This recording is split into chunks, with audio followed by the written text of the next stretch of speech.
All right, let's jump right in. We're going to talk about something that starts right at the heart of Kenyan life, the dinner table. And it's about a health issue that's becoming, well, pretty much impossible to ignore. We're talking about blood sugar, and our source material tells a really fascinating story about it. I mean, you can see it, right? You can probably smell it. It's familiar, it's comforting, it's home. But the very things on that plate, that delicious ugali, maybe some chapati on the side, they're right at the center of this growing health conversation. So let's get into the numbers. So this number, 3.3%, what does that actually mean? Well, it means that about 1.2 million Kenyan adults are living with a type 2 diabetes diagnosis. And that doesn't even count all the people who might have it and just don't know it yet. It's a huge national health statistic. And then there's this number. Wow. 24% of women in urban Kenya already fit the criteria for metabolic syndrome. Now, that's a huge risk factor for both diabetes and heart disease. And for men, it's not much better. That number's at 18%. This isn't just a health problem, it hits you right in the wallet. For some families, complications from diabetes can eat up as much as 12% of their entire annual income. So finding a way to manage this is, well, it's absolutely vital. So the problem is pretty clear, right? But the source material doesn't just leave us there. It pivots to a potential solution, introducing a plant-based compound called berberine. Let's take a look at what this stuff is and how it supposedly works. First off, berberine isn't some brand new invention. It's a compound that's been extracted from plants like tree turmeric for a long time. And what's really fascinating is its history. In traditional medicine, it was used for a condition called wasting thirst syndrome, which, when you hear the description, sounds an awful lot like what we now call type 2 diabetes. So, how does it do its thing? Well, berberine gets into your cells and flips a switch on an enzyme called AMPK. You can think of AMPK as a kind of metabolic master switch. And get this, it activates the exact same pathway your body uses when you exercise. It basically tells your muscles, hey, soak up that glucose from the blood for energy. It just helps your body use sugar way more efficiently. So, does it hold up against the big players? Well, one study put berberine head-to-head with metformin, which is a very common diabetes medication, and the results were pretty compelling. Not only was it comparable in lowering fasting glucose, but the people taking berberine also lost an average of 2 kilograms of fat. A nice little bonus. But wait, there's more. It seems like berberine has a few tricks up its sleeve.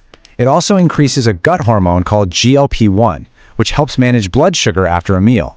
It slows down how fast your body turns carbs, like ugali, into glucose. And it even helps your cells become more sensitive to insulin. It's a real multi-pronged attack. Okay, this next part is absolutely crucial, because it turns out it's not just about what you take, it's all about how you take it. The source material makes a really strong case that the delivery format, specifically an oil instead of a pill, is a total game changer.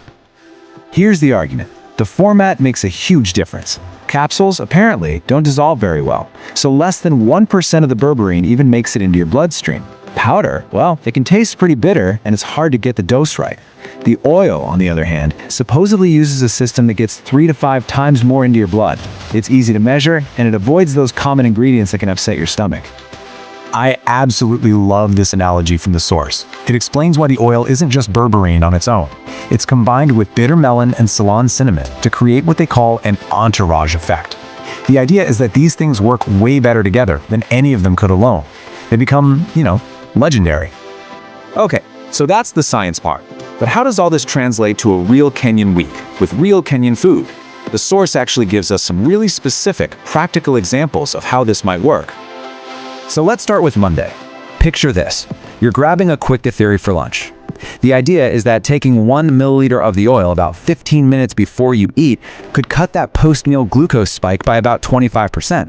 That could be the difference between a productive afternoon and that dreaded 3 p.m. energy crash. Now let's fast forward to Friday night. You're out for nyama choma, maybe having a soda with it. That's a double whammy of fat and sugar. The recommendation here is a 2 milliliter dose before the meal, which could help keep your triglycerides, that's a type of fat in your blood, about 18% lower after you eat. And what about Sunday, the big family gathering where, let's be honest, nobody ever has just one chapati?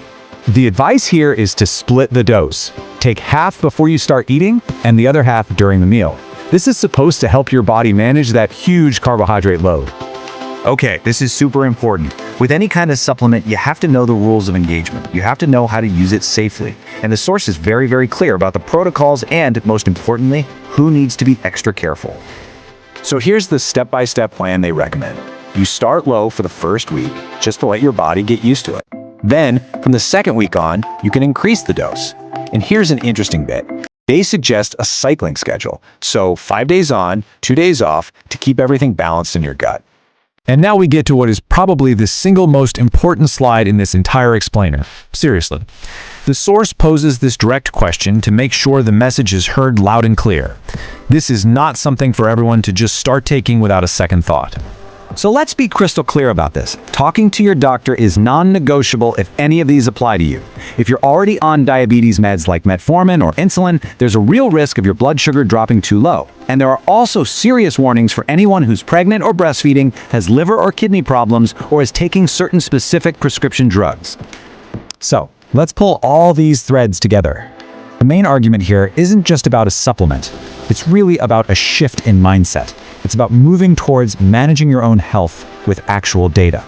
And this case study really brings it all to life. It followed a woman who was pre-diabetic, and over 90 days of using the oil and just adding some walking to her routine, her key numbers got noticeably better. We're talking about tangible, trackable results. And that really is the final takeaway. The whole point is about empowerment. It's about moving away from just crossing your fingers and hoping for the best, and moving towards a place where you have concrete data about your own body, and you can actually see the progress you're making. So the source presents a pretty compelling case, full of studies and practical examples. But it leaves us with one last big question to chew on. It's not just about what you take, it's about what you know. When you can walk into your doctor's office with your own data in hand, not just with symptoms, how does that completely change the conversation you have about your own health? That's something to think about.